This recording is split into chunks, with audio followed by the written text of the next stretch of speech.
अस्सलाम वालेकुम, मैं हूं हसनैन, आप देख रहे हैं नया पाकिस्तान। इस वक्त मैं डिस्ट्रिक्ट कोर्ट में मौजूद हूँ। रऊफ हसन का 2 रोज़ा जिस्मानी रिमांड दे दिया गया है। आप देख सकते हैं यहाँ वकला मौजूद हैं।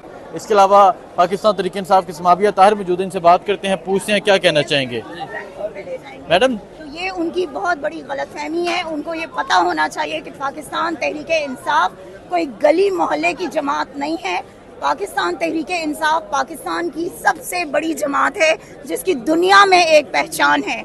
आज अगर दुनिया में किसी जमात को पहचाना जाता है तो वो पाकिस्तान तहरीक इंसाफ को पहचाना जाता है, इमरान खान को पहचाना जाता है। सो ये लोग अगर ये समझते हैं कि ये सब कुछ करने के बाद हमें जो है वो बैकफुट पे जो है ले जाएंगे, तो ऐसा कभी नहीं होगा।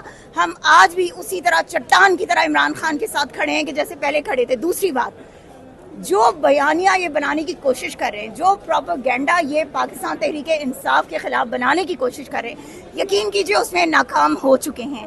और अब हम सिर्फ इनको इतना कहेंगे कि अपनी हार मान लीजिए, क्योंकि आप हार चुके हैं। इससे पहले आपको कोई ऐसी नस्ल नहीं टकराई थी कि जिस नस्ल ने आपको आपकी असलियत बताई हो, लेकिन आज वो नस्ल खड़ी हो चुकी है कि जो जानती है कि हकायक क्या हैं और जो जानती है कि गलत क्या है और सही क्या है। तो अब आप हमें पीछे नहीं कर सकते। रऊफ हसन का जो रिमांड दिया गया उस हवाले से क्या कहेंगे? किसके खिलाफ? रऊफ हसन का जो जिस्मानी रिमांड दिया देखिए, एक मैं आपको बात बताऊं हसनैन, ये आप लोग भी बहुत अच्छी तरह से जानते हैं कि इनके पास कोई सबूत, कोई चीज कुछ भी नहीं है, ठीक है। सिर्फ ये एक डरावा है, ये डराना चाहते हैं, क्योंकि 9 मई एक ऐसा हमारे मुल्क का एक सियाह तरीन दिन था, ठीक है, कि जिसमें इन्होंने पाकिस्तान तहरीक इंसाफ को फंसाने की कोशिश की, लेकिन पाकिस्तान तहरीक इंसाफ को ये उसमें ट्रैप नहीं कर सके, ठीक है। और कोई भी सबूत आज दिन तक ये लोग सामने नहीं ला सके, कोई शवाहिद नहीं ला सके कि जो ये बता सके कि पाकिस्तान तहरीक इंसाफ का कोई भी वर्कर इवन उसमें जो है मुलव्वस है। तो आज रऊफ हसन साहब, क्योंकि हमारी रीढ़ की हड्डी हैं इस वक्त, ठीक है, वो इंफॉर्मेशन सेक्रेटरी हैं पाकिस्तान तहरीक इंसाफ के, तो किस तरह मतलब आप उनसे आप ये एक्सपेक्ट करें और आप ये कह रहे हैं कि जी वो कोई बड़ा मुखालिफ बयानियां बना रहे हैं। फिर अहमद जंजुआ के खिलाफ आपने कहा जी कोई मवाद उनसे जो है वो दस्तियाब हुआ है।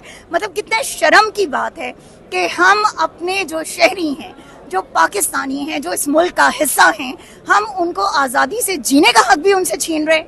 ठीक है, बहुत शुक्रिया। आगे जाते हैं। आगे जाके अतीकुर रहमान सिद्दीकी साहब मौजूद हैं। सर अस्सलाम वालेकुम। वालेकुम सलाम। रऊफ हसन साहब का 2 रोज़ा जिस्मानी रिमांड दे दिया गया है। कल जिस तरह गिरफ्तार किया गया, उसके अलावा वर्कर्स से आज अदालत में पेश किया गया, क्या कहना चाहेंगे आप? जी अल्हम्दुलिल्लाह, आज हमारी पूरी इंसाफ लायर फोरम की मैंने कॉल दी थी, और सबसे पहले मैं इंसाफ लायर फोरम को शुक्रिया अदा करता हूँ कि भरपूर तादाद में ख़वातीन वकला, हज़रात, मर्द वकला मौजूद थे। और सुबह से ही, क्योंकि इन्होंने FIR सील की हुई थी, मैंने पूरी कोशिश की है कल कि FIR किसी तरह पता कर ले, लेकिन उन्होंने FIR नहीं दी, और जिसकी वजह से इंसाफ लायर फोरम वाले, हमारे जूनियर्स, हमारे एसोसिएट्स, वो मौजूद थे कोर्ट्स में सुबह से, और कोर्ट में मौजूद थे, और अब्बास शाह साहब की कोर्ट में पेश करना था। मुख्तसर ये कि तकरीबन 12:30 बजे रऊफ हसन को और ख़वातीन को, जिसमें 2 वर्कर्स थी जो काम करती थी, उनको और हजरात को, उनको पेश किया। अली बुखारी साहब भी थे, और फिर सरदार अब्दुल लतीफ़ खोसा साहब भी आ गए, और मैं भी प्रिपेयर था। There were 15 judgment with regard to physical remand के ऐसे सिचुएशन में नहीं दी जा सकती, और FIA का एक तरीक़ाकार है।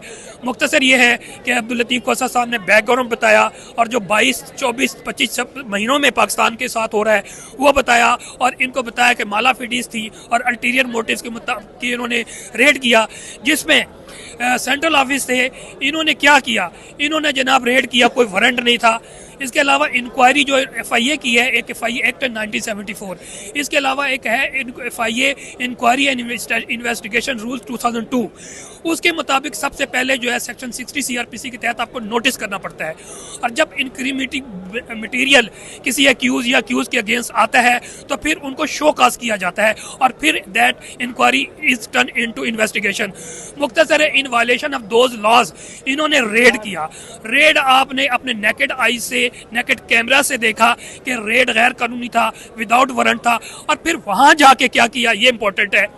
सब ने देखा कि अब कोरोना नहीं है, लेकिन हम सब देखे भी सब देख ले किसी ने मास्क नहीं पहना हुआ। तो कोरोना के दौरों में people were used to wear mask in order to protect themself from that virus, लेकिन अब नहीं है। लेकिन जितने गारत घर के नुमाइंदे यूनिफॉर्म में थे उन्होंने मास्क पहना हुआ था।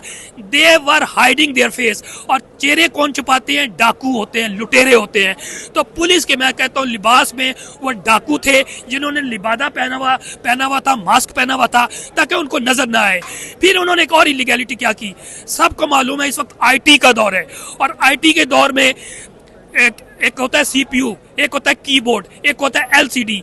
तो सारा रिकॉर्ड डाटा वगैरह जो है कहाँ, ना कीबोर्ड में होता है ना एलईडी या एलसीडी में होता है, सिवाय सीपीयू में। तो सब ने देखा को इतने बड़े बड़े एलईडीज जो टेलीविजन की स्क्रीन थे वो उठा के जनाब अपने पिकअप में डाल रहे थे। They were not doing the illegal act, they were doing डकैती इन द सेंट्रल ऑफिस। बाकी स्टे भी मौजूद था, उस हवाले में नहीं जाते। मुख्तसर ये है कि जब ये FIR यहाँ पर ले तो हमने रिक्वेस्ट की कि जज साहब हमें FIR तो देख लें क्या बनाया इन्होंने। मुख्तसर ये कि place of occurrence, date of occurrence कल ही की है, जबकि ऑर्डनरी कोर्ट्स में तो आप एक कॉग्निजेबल ऑफेंस को FIR लॉन्च करते बंदे को अरेस्ट कर सकते हैं। लेकिन नैब लॉ और FIA लॉ ये स्पेशल लॉ है, इसमें पहले इंक्वायरी होती है और फिर इन्वेस्टिगेशन होती है और फिर उसके बाद अरेस्ट की बारी आती है। बहरहाल उस वायलेशन में आए चीफ जस्टिस तरमिनल्ला साहब जब थे, इन्होंने पीका के मामले में और FIA के मामले में 12 प्रिंसिपल ले डाउन किए हैं जिसको फॉलो किया जाता। सनम जावेद केस में भी अगर आप थे, जो बाबर रवान साहब ने कहा था कि ये वायलेशन है इंक्वायरी रूल्स की भी, और फिर ये चीफ जस्टिस तरमिनल्ला की जो under article 189 constitution of Pakistan is binding on each and every subordinate courts including session court and magisterial court. मुख्तसर ये कि आर्गूमेंट्स एट लेंथ हमने किए, लेकिन इन्होंने अभी 2 दिन का रिमांड दिया है, इंक्लूडिंग रऊफ हसन साहब, हमारी 2 जो लेडी वर्कर्स हैं, उनके अलावा जो वहाँ पर मौजूद थे। और आपको मालूम है जो कल थे वहाँ पर कौन लोग मौजूद थे? वो लोग थे जो टिकट्स के लिए अप्लाई ख्वातीन कर रही थी और वर्कर्स थे। हमारी खातून जो एक तलत रिजवान एडवोकेट, उनके हस्बैंड एडवोकेट रिजवान सैयार मेरे साथ इस्लामाबाद में थे, 2 पार्टी केसेस में कर रहा था। उसके बाद वहाँ पर गई हैं कि हमने एक 22A की लगानी है जो रिजवान और नुमान को अगवा किया हुआ है, अभी तक वेयर ऑबर्ट्स नहीं है, तो वहाँ पर मौजूद थे, उनको भी अरेस्ट किया। आप अंदाज़ा लगाइए रात को 3 बजे जो है ख्वातीन को 4 बजे जाके रिहा किया गया है, जो दिन को 10 बजे 12 बजे अगर इनको अगवा किया गया है तो 14-18 घंटे का कौन जवाब देंगे। मुख्तसर ये है कि पाकिस्तान में लाकानूनियत है। जैसे जैसे जुडिशरी प्रोएक्टिव हो रही है, इंसाफ प्रोवाइड कर रही है, जिस तरह के 12 जुलाई को एक जजमेंट आई है सुप्रीम कोर्ट की, जिसकी वजह से इनके सारे इरादे जो खाक मिल गए हैं। मैंने इस पेवल के वीलॉग भी किया है कि इंतहाई इंपॉर्टेंट केस है। खुदा ना खास्ता अगर ये PDM के फेवर में आ गया तो पाकिस्तान का मुस्तकबिल जो कि 26 माह से ये तबाह बर्बाद कर रहे हैं, इसमें तेजी आएगी, क्योंकि ये they're planning to bring about the amendments in the constitution, और कॉन्स्टिट्यूशन में इन्होंने पर्सन स्पेसिफिक चेंजेस करनी थी, जिसकी वजह से पाकिस्तान का निज़ाम पहले से ज़्यादा मुंजमद और पैरालाइज होता। लेकिन शुक्र अल्हम्दुलिल्लाह जो 6 जजेस ने इस्लामाबाद हाई कोर्ट के पहले एक लेटर लिखा, जिसकी वजह से मैं समझता हूँ जुडिशरी में एक रिनेसेंस आया है। उसके बाद आप देखें कि पेशावर हाई कोर्ट ने भी इसको बात को सेकंड किया कि हमें इन्फ्लुएंस किया जाता है, हाई कोर्ट लाहौर ने भी किया, फिर सिंध ने भी किया, बलूचिस्तान ने भी किया, और आखिरी जो planning to bring about the amendments in the constitution, और कॉन्स्टिट्यूशन में इन्होंने पर्सन स्पेसिफिक चेंजेस करनी थी, जिसकी वजह से पाकिस्तान का निज़ाम पहले से ज़्यादा मुंजमद और पैरालाइज होता। लेकिन शुक्र अल्हम्दुलिल्लाह जो 6 जजेस ने इस्लामाबाद हाई कोर्ट के पहले एक लेटर लिखा, जिसकी वजह से मैं समझता हूँ जुडिशरी में एक रिनेसेंस आया है। उसके बाद आप देखें कि पेशावर हाई कोर्ट ने भी इसको बात को सेकंड किया कि हमें इन्फ्लुएंस किया जाता है, हाई कोर्ट लाहौर ने भी किया, फिर सिंध ने भी किया, बलूचिस्तान ने भी किया, और आखिरी जो मोहर लगाई थी मैं उनको जस्ट मोहम्मद अब्बास, जिसका तर्जुमा यही है शेर, और वो शेर जो तेवर में हो और गुस्से में, उन्होंने बड़ी डिटेल में इन ISI और इंटेलिजेंस के बारे में कहा कि किस तरह मुझे इन्फ्लुएंस करने की कोशिश की और किस तरह दहशतगर्दी की एक्ट करवाने की कोशिश की, मुझे महबूस रखा। उन्होंने चीफ जस्टिस पंजाब घेबा साहब को लिखा, और घेबा साहब ने बड़ा ज़बरदस्त तरीके से सुप्रीम कोर्ट में अभी पेंडिंग है। तो मुख्तसर ये है कि जंग जब लाजिम हो तो लश्कर नहीं देखा जाता। तो इंशाअल्लाह पाकिस्तानी अवाम समझते हैं कि गद्दार कौन है। आपने देखा कि बोर्ड लग रहे हैं बड़े बड़े साफियों के, वो हीरो है। میں کہتا ہوں ہیرو ہے, مجھے یقین ہے ہیرو ہے. تو وہ جو لگایا ہے ایک کوئٹہ میں, تو کوئٹہ والا کہہ رہے ہیں یہ جو لگی ہوئی تصویر ہے اس میں تو کوئی غدار نہیں ہے, لگانے والے غدار ہیں. تو قوم کو پتہ ہے غدار کون ہے اور پاکستان کے محب وطن کون ہے. پاکستان کے وکلا, پاکستان کے صحافی, پاکستان کے کسان, مزدور, ہر شخص, بچہ, بوڑھا, نوجوان, خواتین, سب پاکستان کے ساتھ کھڑے ہیں. اور سب کو پتہ ہے ایک ہی نجات دہندہ ہے, عمران خان. انشاءاللہ ہماری جدوجہد پاکستان کے لیے ہے, ہماری جدوجہد عمران خان کے ساتھ اس لیے کہ he wants Pakistan to be the welfare state, he wants Pakistan to be the Medina ریاست. اور انشاءاللہ یہ خواب شرمندہ تعبیر ہوگا. والسلام.